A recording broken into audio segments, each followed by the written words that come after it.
Well, President Donald Trump granting NBC an interview over the weekend talking about a range of issues, including Biden's age. And he said there should not be an age limit, but a competency test. This on the heels of a recent Quinnipiac poll asking just the question, should there be age limits for presidential candidates? And there are the numbers. 30% of those polled believe it should be 70 years of age. 19% say 75 years of age. And 33% oppose age limits entirely. Now, Trump on this interview also asked about potential vice presidential pick and said South Dakota Governor Christina, who recently endorsed him at a rally, is an option. Joining us live in our Washington newsroom now with more on Trump's comments on Meet the Press, national correspondent Logan Raddick. Logan, good afternoon.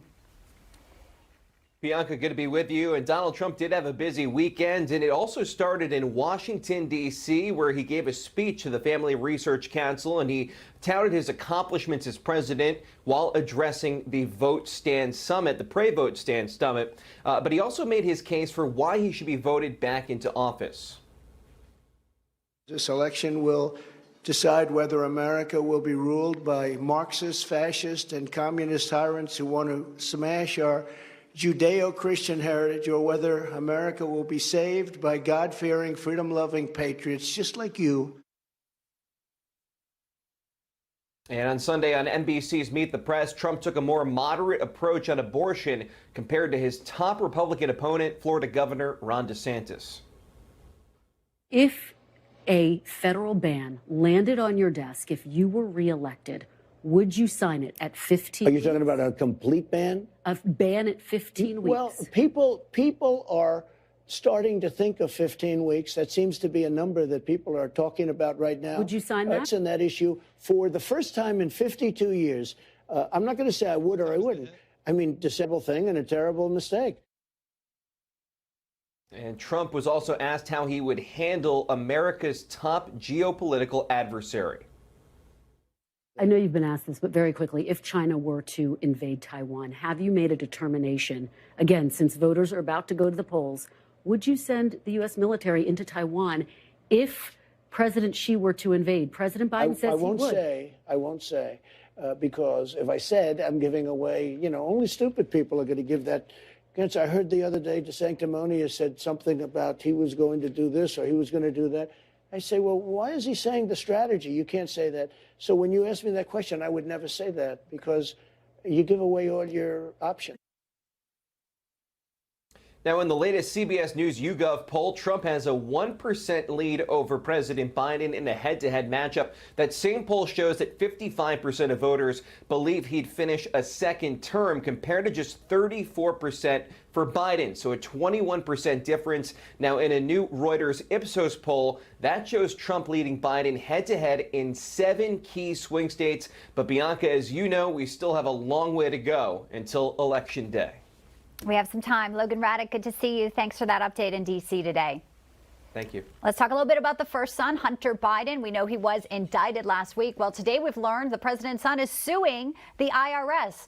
He is alleging that its agents illegally released his personal tax information, and also in the lawsuit claiming the agency failed to protect his private records.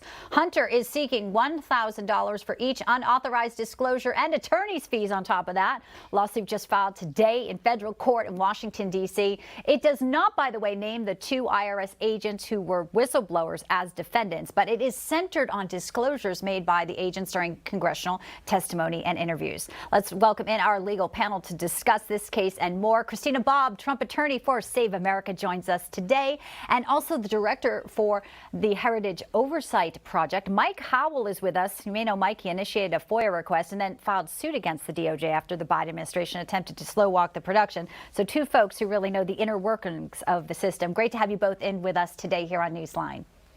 Thank you. Thanks.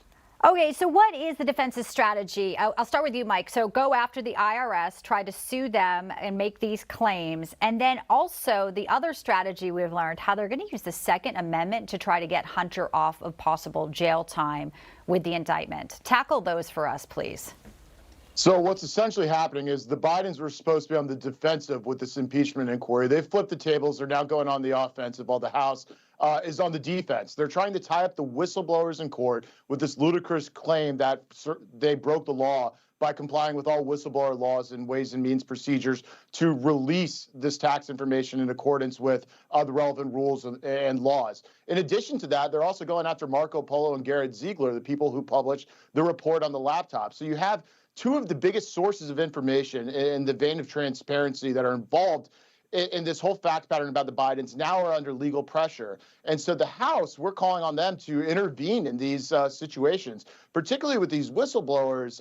They need the backing of the full House of Representatives. You have ruthlessness on the left being met with basically impotence on the right. And I'm sitting here and waiting for this impeachment inquiry to start loading up these subpoenas and getting involved, because it's the House's witness in court right now instead of the Bidens being on the defensive. And that's not the way this should be working. Good points there. So obviously anyone can sue anyone for most part. I mean, we have anti-SLAPP laws and whatnot, Christina, but this is, Abby Lowell and the defense is going to go on the offensive, but they're also going to use the Second Amendment, aren't they? Which some say is a complete, so ironic here. Talk about that, what we may see in regards to the gun indictment. I mean, to call it hypocritical is kind. I mean, the Biden administration has waved the banner of abolishing the Second Amendment and trying to strip Americans of their right to bear arms and their freedom to, have firearms at their disposal. And they're trying to strip us of the very right that they are then using to protect the first son. I mean, this whole situation is incredibly remarkable. It's one particularly disgusting because the charges that they brought are minuscule compared to what he should be facing. So they're clearly using the Department of Justice as a shield to protect not just Hunter Biden, but likely Joe Biden, because they brought the only charges that don't implicate Joe Biden. Right. So let's talk a little bit about, impeachment inquiry. You say put on the pressure, Mike, put on these subpoenas. But also this week, they do have an opportunity to question Merrick Garland, the Attorney General, on Wednesday under oath. What would you like to see Congress ask him? So DOJ admitted to us at least 2,500 pages of communications between Weiss, the supposedly independent, attorney looking into the Hunter Biden case, now the special counsel, and Garland's office. Garland's fingerprints are all over this. He hasn't produced any documents that anyone's aware of to the House of Representatives. We're getting those documents out because we're suing in federal court and forcing their disclosure. So I think he should be asked at a minimum to state what his actual role was, whether any delegation of authority was given to Weiss, and since he is involved in all of this, be asked about the decision not to charge Hunter Biden with anything involving an international pay-to-play scheme ranging in the tens of millions of dollars involving the CCP in Ukraine. I would start there. It's a good start. I'm sure there's a lot more we could go into. I do want to play a little bit more of President Trump on Meet the Press.